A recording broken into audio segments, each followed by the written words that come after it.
ভাইরা, নজনেরা, যুবকেরা, ছেলেরা, বাচ্চারা, পর্দানাশীরা, মা ও বোনেরা, আমি আপনাদেরকে বলতে চেয়েছিলাম, শুনে নেন, জেনে নেন। ও নজনেরা, মুরব্বিয়ান গণেরা, আল্লাহ নবী হযরতে ওমর রাদিয়াল্লাহু তাআলা আনহু চলে যাওয়ার পরে আযান হেঁকে দিয়েছে। মদিনার মসজিদুন নবী শরীফে সমস্ত সাহাবায়ে কেরামেরা আসলেন। আল্লাহ নবী বললেন, বাবা সাহাবীরা, তোমরা দেরি করো না, পিছনের দরওয়াজা জানালা গুলো বন্ধ করে দাও, আমার উম্মত যেন ভিতরে না ঢুকতে পারে। একবার জোরে হবে না? এই ওয়াজ ভুলে গেছেন নাকি? এটাই বলছিলাম তো। ও নজনেরা, মুরব্বিয়ান গণেরা, ছেলেরা, বাচ্চারা, পর্দানাশীরা, মা ও বোনেরা, আল্লাহ নবী দো জাহানের বাদশাহ হাবিবুল্লাহকে, নবী জনাবে মুহাম্মদুর রাসূলুল্লাহকে সকলে পড়ি সাল্লাল্লাহু আলাইহি ওয়াসাল্লাম। নবী আমার দেখতে পাওয়া যায়, হুজুর আমার মদিনার মসজিদুন নবী শরীফে ইমামতির জায়গায় দাঁড়ালেন। ও নজনেরা, মুরব্বিয়ান গণেরা, নবী ইমামতির জায়গায় দাঁড়ালেন। মদিনার মসজিদুন নবী শরীফে দরজা জানালা বন্ধ হয়ে গেল। ও সোনার চাঁদ মালিকেরা, আরো একটা কথা এখানে ক্লিয়ার বলে দিয়ে যায়, ওটা নবীর জন্য খাস। মসজিদে জামাতের সময় দরজা জানালা বন্ধ করে দিয়ে আমাদের জন্য নামাজ আদায় করা হলো মাকরুহ। কি হলো রে?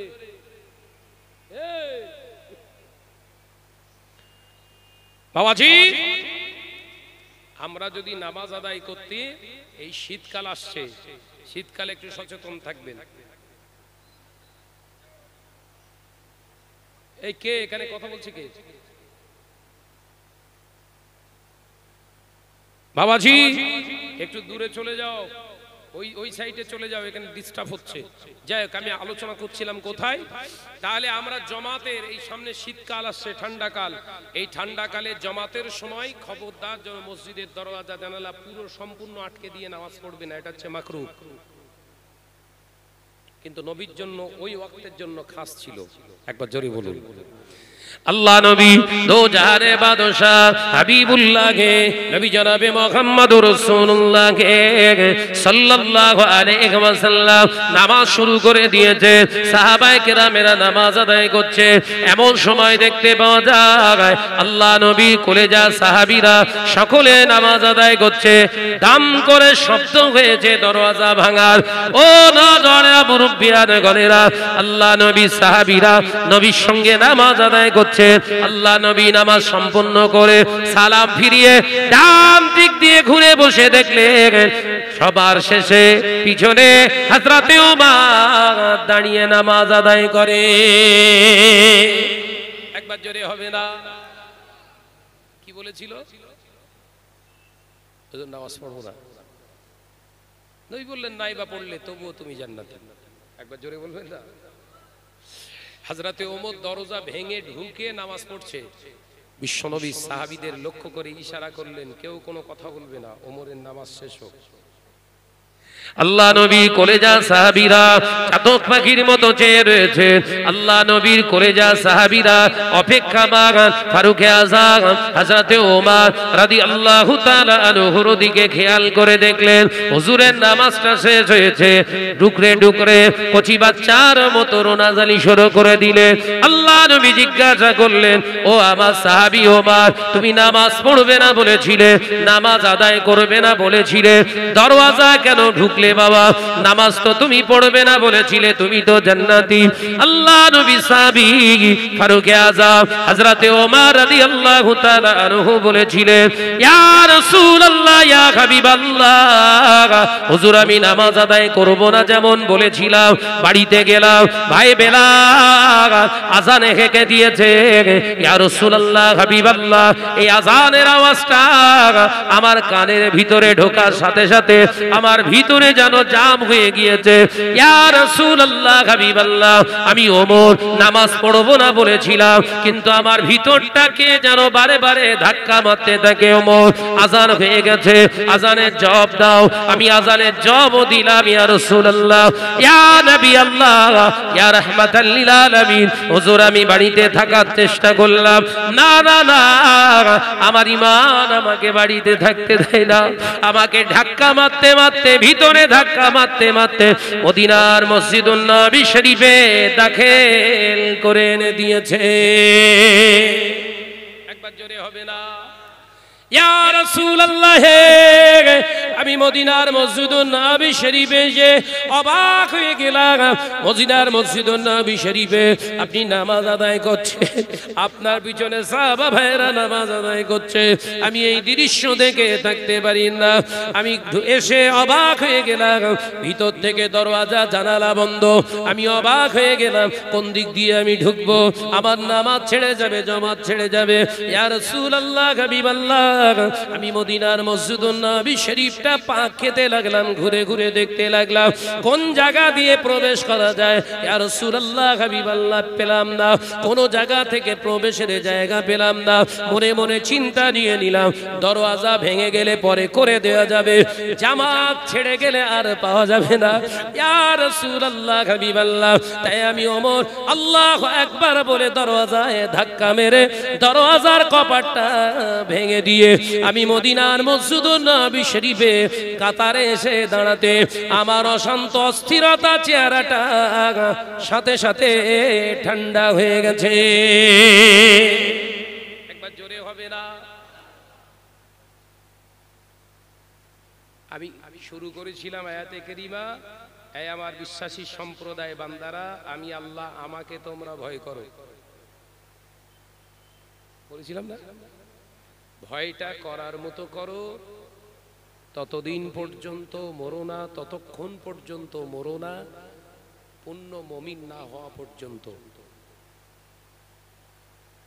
এই আল্লাহর ভয় যদি আমাদের অন্তরে কাজ করে, আমাদের ইচ্ছাকৃতভাবে নামাজটা ছেড়ে যাওয়ার সম্ভাবনা নেই।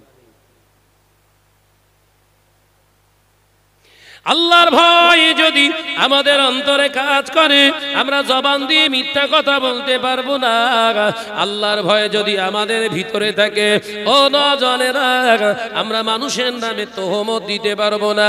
আমরা যদি আল্লাহকে ভয় করে চলি, আমরা জীবনে কারোর পৃথিবীর জমিনে অপমান করতে পারবো না। সরাসরি অপমান করা আল্লাহ পাকের যদি আমরা ভয় করে চলি, পৃথিবীর জমিনে আমরা মানুষকে বিভ্রান্ত করা জায়গা তৈরি করতে পারবো না।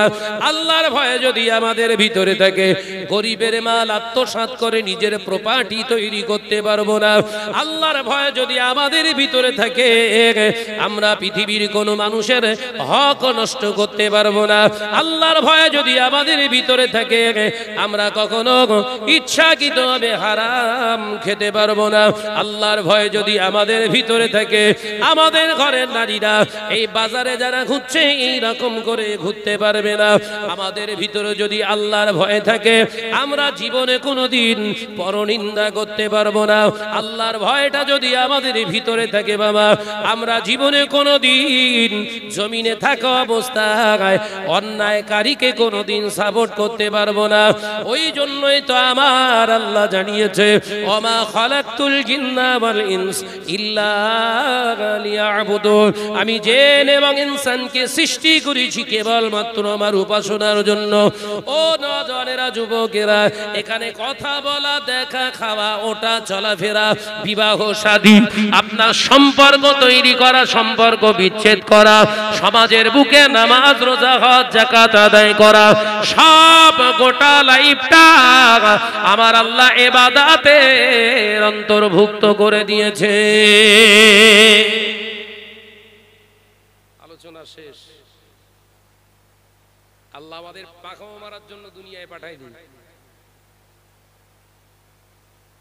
মিশকাতের একটি হাদিস আছে, বাবুল ইলমের অধ্যায়ে হাদিসটি বর্ণনাকারীকে বিশ্বনবীর বিশিষ্ট সাহাবী, জলিল কদর সাহাবী হযরতে আবী হুরায়রা রাদিয়াল্লাহু তাআলা আনহু হাদিসটি বর্ণনা করছে ঠিক এই ভাষায়, সামি'তু, তার মানে নিজে কানে এই হাদিসটা রাসূলুল্লাহ থেকে শুনেছে? একবার জোরে বলবেন না? হযরত আবু হুরায়রা রাদিয়াল্লাহু তাআলা আনহু বর্ণনা করছে, বিশ্বনবী বলেছেন ময়দানের মাহশারে এক শ্রেণীর আলেমকে আল্লাহ জাহান্নামে দেবে, এক শ্রেণীর দাতাকে আল্লাহ জাহান্নামে দেবে, এক শ্রেণীর শহাদাকে আল্লাহ জাহান্নামে দেবে। শহীদ শহীদ, কথা বুঝতে পারছেন না? এর ব্যাখ্যা আবার বিরাট বড় মুকদ্দমায় এসেছে। আমার নজনেরা, যুবকেরা, শুধু আমি আপনাদের ভাই হিসাবে বলে যেতে চাই, একটু ধীর গতিতে আমরা চলি। আমরা ফাস্ট চলছি, আর এই ফাস্ট চলার কারণেই আমাদের জীবনে এমন কিছু কিছু মুহূর্ত, এমন কিছু কিছু কথা, এমন কিছু কিছু খাওয়া, এমন কিছু কিছু বলা, এমন কিছু কিছু দেখা, এমন কিছু কিছু চাওয়া, আমাদের চলাফেরা সম্পূর্ণ শরিয়াতের বৈপরীত্যিক একটা চরিত্র সমাজে ফুটে উঠছে। যার জন্যই বক্তা সমাজ, আলেম সমাজকে সচেতন হওয়ার দরকার। আমরা যে কথাগুলো বলছি, কথাগুলো মেপে মেপে বলি। হ্যাঁ, যদি স্লিপ অফ টান বেরিয়ে যায়, অবশ্যই আমার উইথড্র করার দরকার।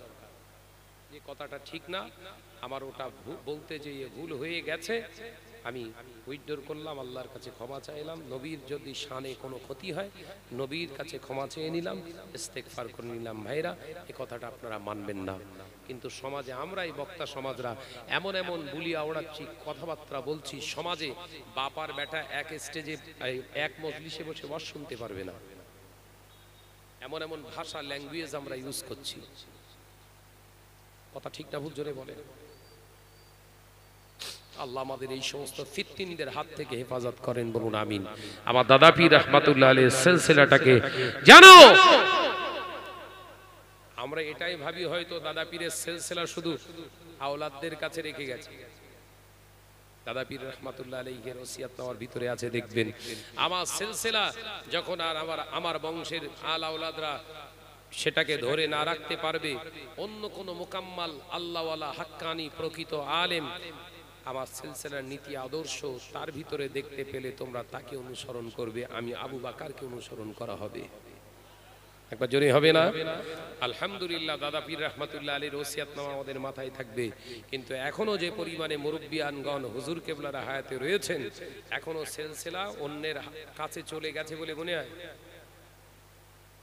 আপনাদের কি মনে হয়? এখনো হাক্কানি আল্লাহ ওয়ালা আল্লাহর মাহবুব বান্দারা হায়াতে রয়েছে। সমস্যা হচ্ছে এই, সমস্যা হচ্ছে এটাই হচ্ছে আমাদের সমস্যা। কি? নিজের বাপকে বাপ বলিনি, তালুই আব্বারে কই আব্বা জান। আমাদের সমস্যাটা কথা বুঝতে পেরেছেন তো? আমাদের সমস্যাটা কোনটায়? নিজের বাপরে বাপ কই না, তালুই আব্বারে কই আব্বু। জুতো মারতে হবে না? হবে না? কথা বলছেন না কেন?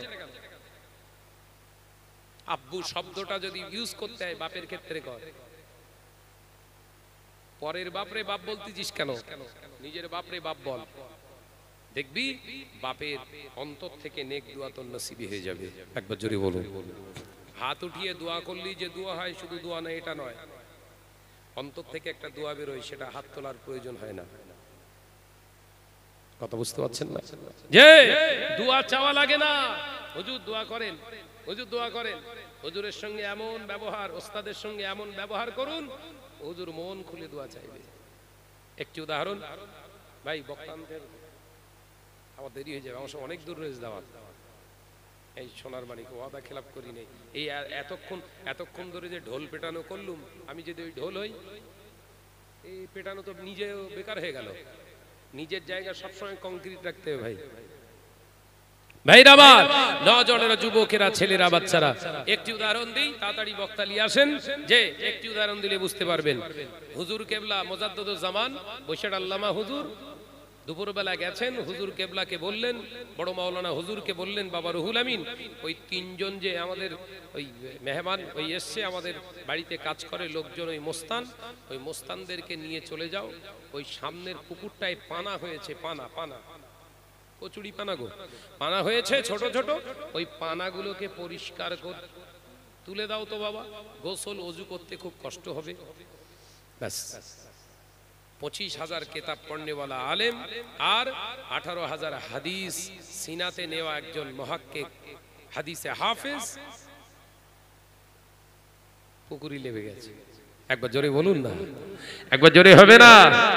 ভাইরা, নজনেরা, যুবকেরা, ছেলেরা, বাচ্চারা, পর্দানশীনা মা ও বোনেরা, আল্লাহর ওলি মুজাদ্দিদুজ্জামানের অন্যতম খলিফা আল্লামা হুজুর রাহমাতুল্লাহ আলাইহি আরো তিনজনের সঙ্গে নেমে গেলেন।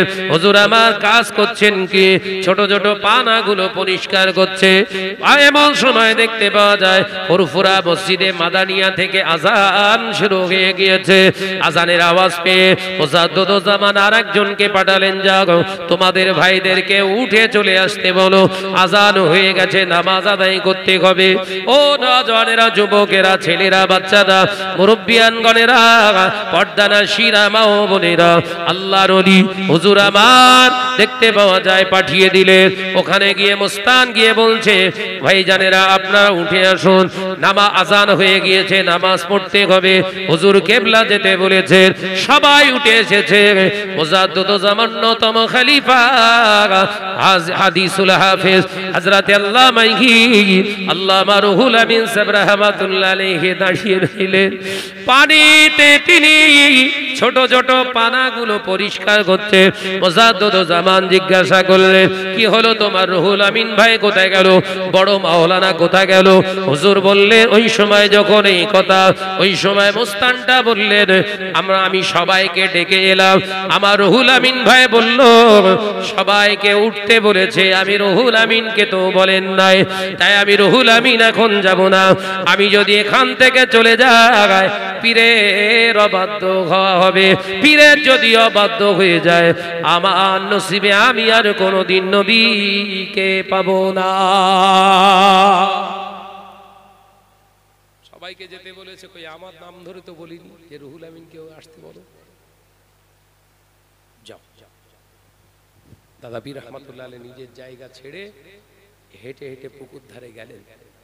সালা হুজুর গিয়ে অবাক হয়ে গেছে, বাবা রুহুল আমিন, বড় মাওলানা ওঠো।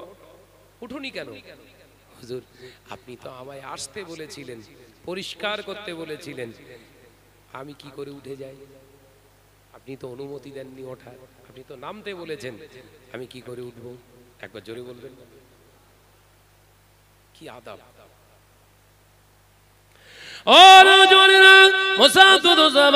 আমিরুশ শরিয়াত আলা হযরত দাদা পীর রাহমাতুল্লাহ আলাইহি হুজুর আমার ওই পুকুর ধারে দাঁড়িয়ে আসমানের দিকে দুটো হাত উঠিয়ে বলেছিলেন, আল্লাহ আমার রুহুল আমিনকে তুমি দ্বীনের জন্য কবুল করো, আমার রুহুল আমিনকে তুমি দ্বীনের জন্য কবুল করো। আল্লাহ আমার রুহুল আমিনকে আল্লাহ তুমি ক্ষমতা দান করো, যে ক্ষমতার বলে লেখনীটা আমার রুহুল আমিন যেন সমাপ্তি করতে পারে, আমার রুহুল আমিন যেন কলম চালিয়ে শরিয়তের ভাষাগুলো লিখতে পারে। ও নওজওয়ানেরা, যুবকেরা, আল্লাহর ওলি, আল্লাহর মাহবুব বান্দা মুজাদ্দিদুজ্জামানের এই দুয়ার পথ থেকে আল্লামা হুজুর এক হাতে আগে কলম চালাতেন, লিখতেন, কিন্তু দুয়ার পথ থেকে মুজাদ্দিদুজ্জামানের নেক দোয়া পাওয়ার পর থেকে আল্লামা হুজুর একবার ডান হাতে একবার বাম হাতে কলম ধরে লিখতে শুরু করেছিলেন। একবার জোরে হবে না? দোয়া চাইতে হয় আপনার ব্যবহারে। বলেন বলেন বলেন, গাড়িতে লেখা থাকে না, আপনার ব্যবহারে আপনার পরিচয়। বাবাজি সাবধান থাকেন। ডেকে লো রাসূলুল্লাহ রওজা পাকের কিনারে, আমি সইতে পারি না বিরহ ব্যথা, ধন্য করো দিদারে। জোরে বলবেন না? জোরে হবে না? ডেকে লও রাসূলুল্লাহ রওজা পাকের কিনারে, আমি সইতে পারি না বিরহ ব্যথা, ধন্য করো দিদারে। আল্লাহুম্মা সাল্লি আলা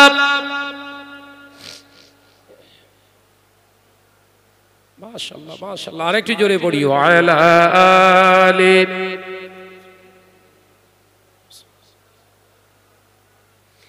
নূরে উজ্জ্বল চেহারা তোমার, দেখে মন যে ভরে যায়। তোমার ওই গুম্বাদে খাজরা দেখে ঈমানও বেড়ে যায়। একবার জোরে হয় না, ডেকে লাও রাসূলুল্লাহ রওজা পাকের কিনারে। আমি সইতে পারি না বিরহ ব্যথা, ধন্য করো দিদারে। আল্লাহুম্মা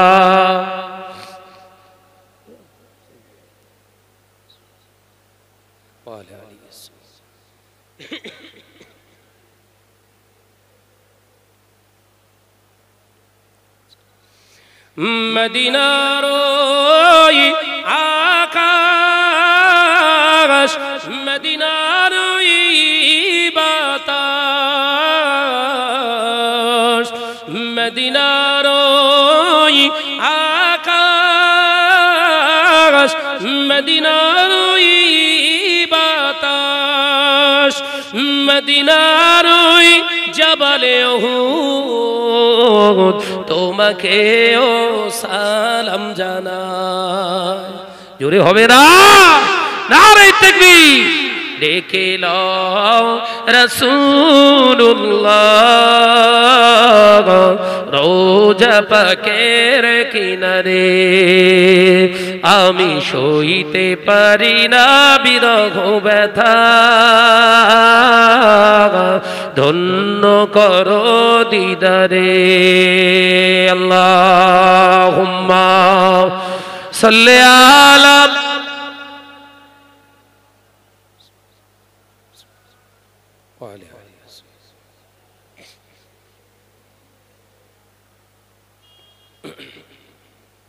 আমার সোনার চাঁদ মানিকেরা, আমি যে আলোচনা বোঝাতে চেয়েছিলাম, শরিয়াত বলছে যার থেকে তুমি শিক্ষা গ্রহণ করো তাকে উস্তাদ বলে রেসপেক্ট করো, সম্মান করো, তাজিম করো। জীবনে এই জমিনের উপরে বহু আলেম দেখা যায় তারা উস্তাদদের সম্মান করে না। এই কথা বুঝতে পারছেন না? করে না, তার কারণ সে এখন চায় সে যদি এইরকম একজন মানুষকে সম্মান করে তাহলে তো আমার সম্মানটা তার উপরে হয়ে গেল। পুরো সেই ইবলিসের কারবার। তাফসীরের কিতাব এসেছে ইবলিস হাজার হাজার বছর ইবাদত করেছিলেন। কোন রিওয়ায়াত এসেছে 10,000 বছর ইবাদত করেছে ইবলিস আজাজিল। আল্লাহ খুশি হয়ে বললেন তুমি হলে আজাজিল নয় মুআল্লিমুল মালাইকা। কি বললে? তুমি হলে মুআল্লিমুল মালাইকা, ফেরেশতাদের তুমি হলে মুআল্লিম সরদার, তুমি হলে প্রদর্শক। ব্যাস, ফুলে ফেপে পুরো মুগুর হয়ে গেছে। কথা বুঝতে পারছেন না? ফুলে ফেপে মুগুর হয়ে গেছে। আল্লাহ পাক পরীক্ষা করার জন্য জিবরাইলকে বলেছিলেন, দেখ জিবরিল আমিন দেখো ও হচ্ছে জিন্নাত জাত, ও বলো ভালো হবার না। জিবরাইল বলেছিল আল্লাহ একটু সুযোগ দেন না, আমাদের মতো করে ওকে তৈরি করব, শিক্ষা দেব। আল্লাহ বললেন সুযোগ লাও, অসুবিধা নেই, কিন্তু হবার না বলো। কুকুরিল্লাস যত ট্রেল ডলবি ততক্ষণ সোজা, ছেড়ে দিলি আবার পটাং। কথা বলছে না কেন? যে আল্লাহ পাক বললেন ঠিক আছে তুমি মানুষ করো। এমন ভাবে সুন্দর করে আদর্শ শিক্ষা দিয়ে তৈরি করলেন আজাজিলকে, জিন্নাতটাকে এত সুন্দর করে তৈরি করলেন, এত ইবাদত করছে, কিতাবের ভিতরে এসেছে। আল্লাহ খুশি হয়ে গেছে। জিবরাইল আলাইহিস সালামকে ফেল করে দিয়েছে। শিক্ষা দিয়েছে কে? জিবরাইল। তাকে ফেল করে দিয়েছে কে? আজাজিল। জিবরাইল 1000 বছর ইবাদত করেছে, আর ওর ইবাদত হয়ে গেছে 1000 বছরের থেকেও বেশি দামি, মূল্যবান। পৃথিবীর হেন কোনো জায়গা নেই যেখানে ইবলিস সেজদা করে দিবে। ওই জন্য শিয়া সম্প্রদায় কি করে? সেজদার জায়গায় কাঠ রেখে সেখানে মারে। কথা বুঝতে পারছেন? সেজদাটা করে সেখানে কোথায়? কাঠের উপরে। কারণ ওদের ধারণা ইবলিস সব জায়গায় কপাল ঠেকিয়েছে, অর্থাৎ সেজদা যদি করি ইবলিসের কপালে বোধহয় কপাল ঠেকে যাবে। ইবলিসের থেকে আর এক ইবলিস। কথা বুঝতে পারছেন না? আমার না ওলিয়া পাট আলাদা আলোচনা আছে, ওদিকে যাব না, সময় সংক্ষেপ। আমি যেটা বোঝাতে চেয়েছিলাম, আল্লাহ বললেন তুমি মুআল্লিমুন মালাইকা। এবার পরীক্ষা শুরু হয়ে গেছে, ফুলিয়ে দেস তো, বেলুন ফুলে গেছে, বলো চিপসে ছিল, ফুলে গেছে, বিরাট ফুলে গেছে। আল্লাহ পাক বললেন আমি ইচ্ছা করছি, এরাদা আমার ইচ্ছা, আমি একটা খলিফা নির্বাচন করতে চাই। একবার জোরে বলেন, একবার জোরে হবে না? আমার ইচ্ছা একটা খলিফা আমি নির্বাচন করতে চাই, নাম হবে তার আদম, অর্থাৎ মাটির নির্মিত হবে। সুবহানাল্লাহ বলেন, একবার জোরে হবে না? আল্লাহ পাক বললেন ওয়ালাকাদ খলাকনাল ইনসানা মিন সুলালামিন তিন। আমি আল্লাহ পাক আল্লাহ তাআলা অবশ্যই অবশ্যই এই আদমকে সৃজন করতে চায় মাটির কিছু অংশ দ্বারা। একবার জোরে বলবেন।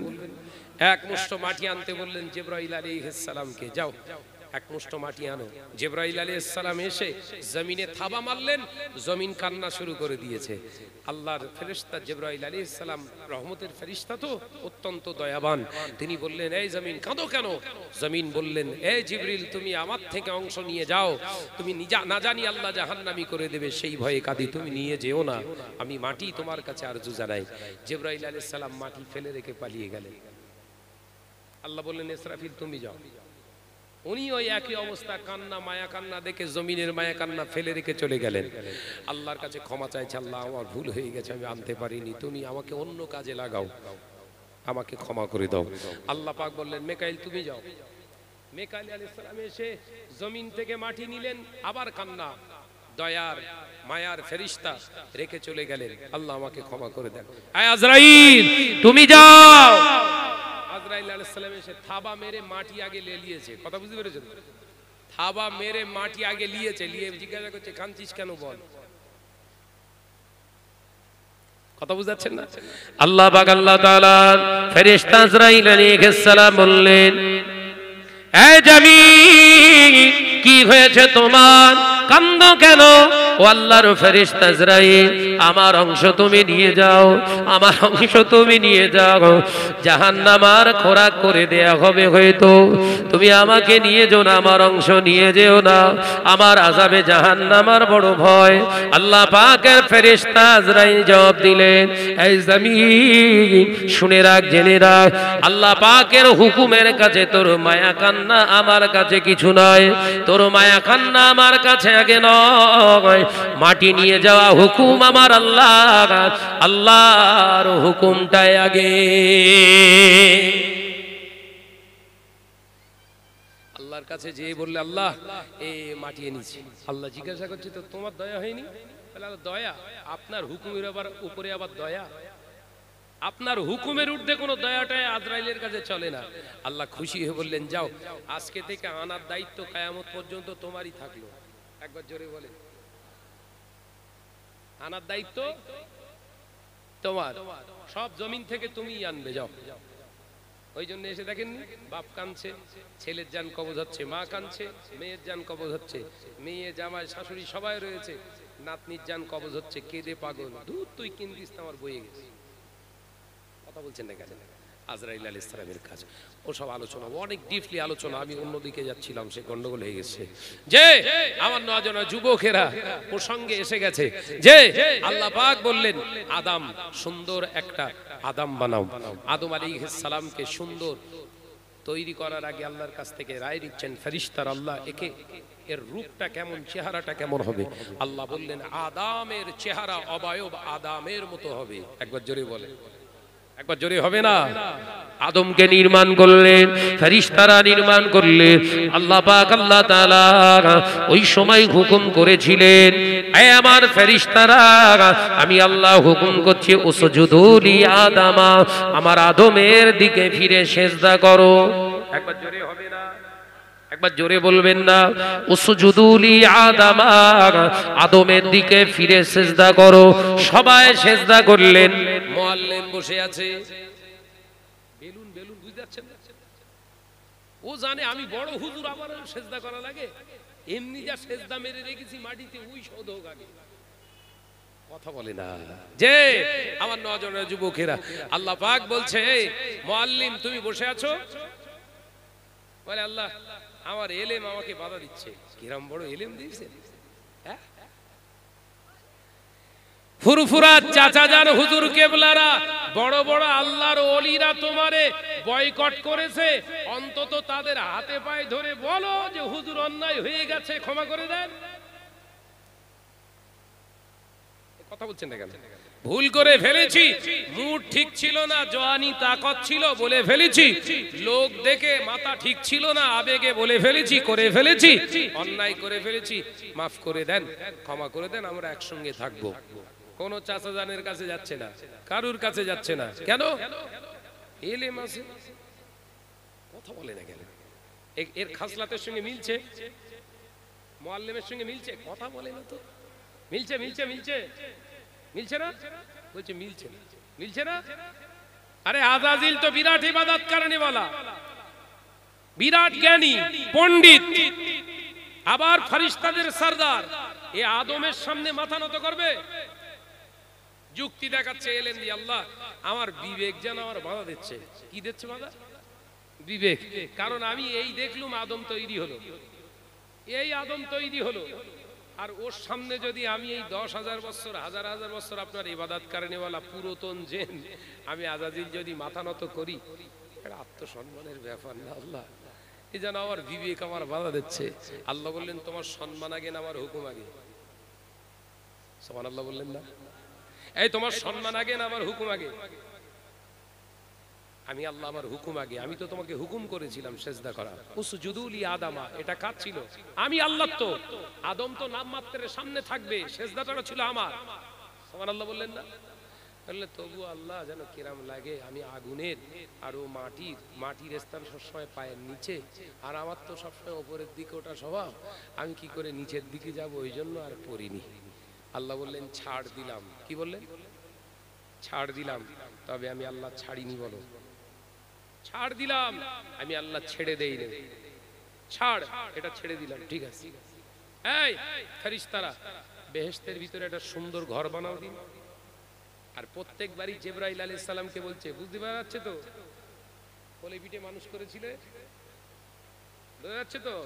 বলেছিলাম বেকা সোজা মুশকিল আছে। এই সুন্দর একটা ঘর বানাও। সুন্দর ঘর বানানো, সুন্দর ঘর বানালো। আল্লাহ পাক এবার বলছে, মুআল্লিম একবার গিয়ে দেখো তো ঘরটা কেমন হয়েছে।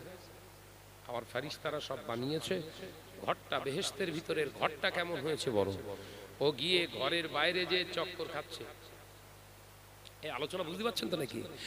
ঘরের বাইরে যে চক্কর খাচ্ছে, যেমন কিছু কিছু বেরিয়েছে, পীর সাহেব হুজুরির কাছে যাবে না, ঘরের বাইরে থেকে চক্কর খাচ্ছে। আমরা সিলসিলা ফুরফুরা জিন্দাবাদ জিন্দাবাদ, আমরাই হলিনি হুনু শুনু, আমরাই হলাম হুনু, আর এরা সব চুনু। আমরা ফুরফুরের একনিষ্ঠ খাদেম, আমরা এই করেছি সেই করেছি। কি করেছি? যে মহিলা স্টেজে উঠে পড়তে জানতো না, আমরা স্টেজে নিয়ে পড়াচ্ছি এখন। সিলসিলার খেদমত না? হ্যাঁ, যে মহিলারা জীবনে কোনোদিন মাইকে কথা বলতে পারতো না, তারা এখন বুখারী পড়ে। সিলসিলাটা ছিল, আমরা করেছি। পুরুষের সামনে মহিলাদের বসিয়ে রেখে সুন্দর শরিয়াতি শিক্ষা দেবো, ইয়ারকি ঠাট্টা হবে, এটা সিলসিলায় ছিল, আমরাই করেছি। এটা আমাদের খেদমত। শয়তান মাথা ঠুকতেস বলে, আল্লাহ এমন এমন জায়গায় ঘাম এত্তিছিস কেন তুই? এই সব প্রোগ্রাম তো আমার। আমার নজনের যুবকেরা, ছেলেরা, বাচ্চারা, আল্লাহ পাক বললেন এই যাও ঘুরে এসো। ও গিয়ে বাইরেটা ঘুরতে বলে, 3-4 বার ঘুরে এসে বলছে আল্লাহ ঘর সুপার ঘর হয়েছে। কথা বুঝাচ্ছেন না? ঘর বেস্ট ঘর হয়েছে, সুন্দর ঘর হয়েছে। আল্লাহ আল্লাহ বললেন বুঝলে কি করে ঘর ভালো হয়েছে? বুঝলে কি করে? আল্লাহ দেখে এলাম তো। দেখেছো? হ্যাঁ। ভেতরে ঢুকেছো? না। তাহলে ভালো মন্দর বিচারটা ওপর দেখে করা যায়? খামোশ খেয়ে সর্বনাশ। এটা হচ্ছে ইলমে তাসাউফের একটা লাইন বললাম। কারুর হাতে বায়াত গ্রহণ করতে গেলে তার ভিতর দেখা জরুরি। কথা বুঝতে পারছেন না নাকি? তাসাউফ শিক্ষার তো ওয়াজ নেই আজকে সমাজে। বাবাজি এর ইলমে তাসাউফের উপরে একটু কথা বলে দিলাম, যে অর্থাৎ বাহ্যিকটা দেখে শাহনাজ বিরাট গজল বলে, বিরাট ওয়াজ করে, বিশাল কিছু করে, ওরে এটা তো ওর বাহ্যিক। ওর সঙ্গে থেকে 40 দিন দেখতে হবে নামাজের কিরাম পাবন্দি, কতটা সত্য কথা বলে, কতটা ন্যায় রাস্তাটাকে ভালোবাসে, কতটা ন্যায়ের জায়গা থেকে কথা বলে, কতটা হালালকে সাপোর্ট করে, এসব দেখতে গেলে দূর থেকে দেখা যাবে না, কাছে যেতে হবে। এই জোরে বলে। ইবলিস বলছে না, ওই দেখে নিয়েছি ভালো করে। আল্লাহ বলছে বাইরেটা দেখে ভিতরের ডিসিশন, ভিতরের বিচার করতে যেও না। আল্লাহ তাহলে কি করব? ভিতরে যাও। ও গিয়ে দরজার সামনে গিয়ে দেখে বিশাল বড় ঘর আর দরজা ছোট। কথা বুঝতে পারছেন নাকি? বিশাল ঘর, দরজা ছোট। ওই সে এলেম কাজ করছে বলা। ও চিন্তা করছে ঘর এত বড়, দরজা ছোট, তার মানে আদম বোধহয় ওর ভেতরে আছে। এই ছোট দরজা এর ভেতর দিয়ে মাথা গলাবো, আগে মাথা নিচু করতে হবে। আদম সামনে আছে, আবার সে সেজদা। না, এ তো সব সমস্যা হয়ে যাবে। সে তো তাহলে একই হয়ে গেল যে সামনে দাঁড়িয়ে চিন্তা করতেছে যদি এবারে না যায়, এবার নিঘাত মার খাবো। এবার যদি না যায় নিঘাত মার খাবো। আরে ফুরফুরা শরীফ প্রমাণ করতে গেলে অন্তত একটা আদেকের হাতটা তুলতে হবে তো নাকি? নাহলে চাঁদা তোলা যাবে না তো। সবাই বলবে ফুরফুরা, তুই ফুরফুরা করিস তা ফুরফুরা হুজুররা কই তোর সঙ্গে? সার্টিফিকেট এটা ধরাতে হবে। তাহলে নারায়ে তাকবীর, আল্লাহু আকবার, এই তো আমরা রয়েছি। আর কারুর দরকার হবে না, একটা ইট হলেই হবে। কথা বলছেন না কেন? আল্লাহ পাক আল্লাহ বললেন কি হলো, দাঁড়িয়ে আছো, ভিতরে যাও। ইবলিস চিন্তা করছে যেতেই তো হইতে তো সব শেষ, এ যা পরিস্থিতি, ভেতরে যদি যেতেই হয় আল্লাহর হুকুম যাওয়া, যাব, আমার মতো করে যাব। শয়তানের খেল দেখেছেন? এখানেও মিল খাচ্ছে না। এক চান্সে বয়োজ্যেষ্ঠ মুরব্বীদের কাছে গিয়ে হামলে পড়ে গেলে যে যা হয়ে গেছে হয়ে গেছে, আল্লাহর রাস্তায় ক্ষমা করে দেন না, তাহলে তো নত হয়ে এখানে সর্বনাশ হয়ে গেল।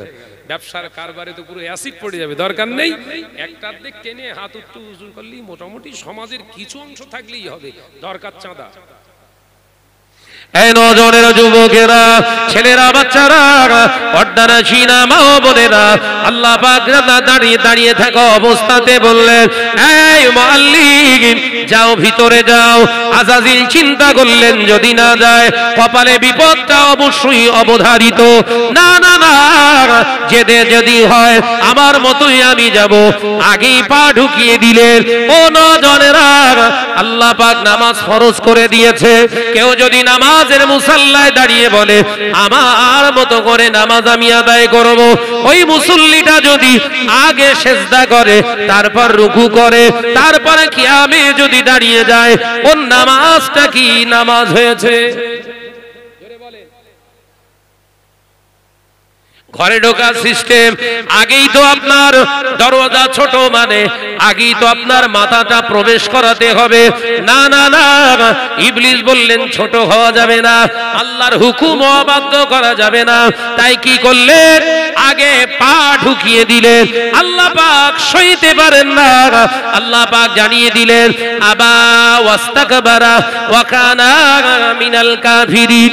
ও নজরেরা, যুবকেরা, আল্লাহ পাক 10,000 বছরের ইবাদত, বিরাট ইলমকেও মুআল্লিমকেও আমার আল্লাহ পাক ঘোষণা করে দিলেন তুই হলি আমার অবাধ্য। আমি আল্লাহ পাক আজকে থেকে তোকে জানিয়ে দিলাম তুই হলি চির জাহান্নামী। আমার অবাধ্য হওয়ার কারণে আমি আল্লাহ পাক তোর ঘোষণা করে দিলাম তুই হলি অবাধ্যদের অন্তর্ভুক্ত, তুই চির জাহান্নামী। জান্নাত তোর জন্য আমি আল্লাহ পাক হারাম করে দিলাম। এলেম আর আমল বাঁচাতে পেরেছে। এলেমের গরম দেখাও। ওস্তাদ মানুষদেরকে সম্মান করতে শেখো না। তোমার ভিতরে আদব নেই, তুমি শয়তান ছাড়া কে? পীর সাহেব হুজুর কেবলাদেরকে গালি দিয়ে রেখেছো, উইথড্র করতে পারোনি, তুমি শয়তান ছাড়া কে? আমার কিছুদিন আগে একটা এই যে আয়াতটা পড়লাম, ওয়ালাকাদ খালাকনাল ইনসানা মিন সুলালামিন তিন, পড়লাম না?